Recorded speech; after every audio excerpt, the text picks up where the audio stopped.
And Moses spake unto the heads of the tribes concerning the children of Israel, saying, This is the thing which the Lord hath commanded. If a man vow a vow unto the Lord, or swear an oath to bind his soul with a bond, he shall not break his word, he shall do according to all that proceedeth out of his mouth.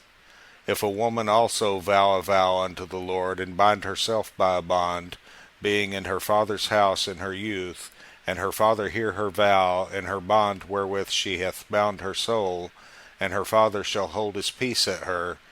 then all her vows shall stand, and every bond wherewith she hath bound her soul shall stand.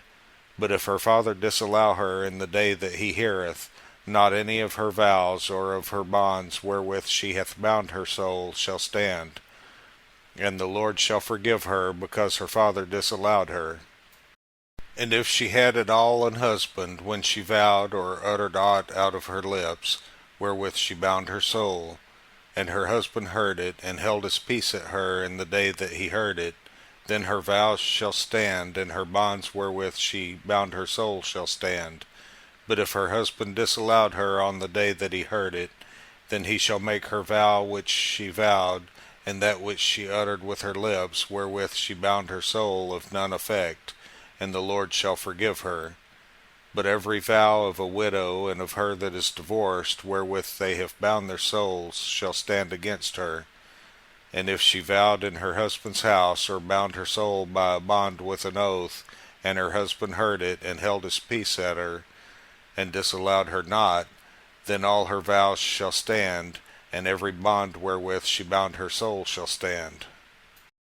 But if her husband hath utterly made them void on the day he heard them, then whatsoever proceeded out of her lips concerning her vows, or concerning the bond of her soul, shall not stand. Her husband hath made them void, and the Lord shall forgive her.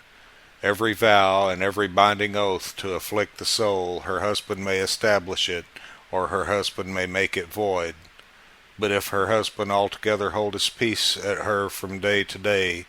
then he establisheth all her vows, or all her bonds which are upon her, he confirmeth them, because he held his peace at her in the day that he heard them. But if he shall any ways make them void after that he hath heard them, then he shall bear her iniquity.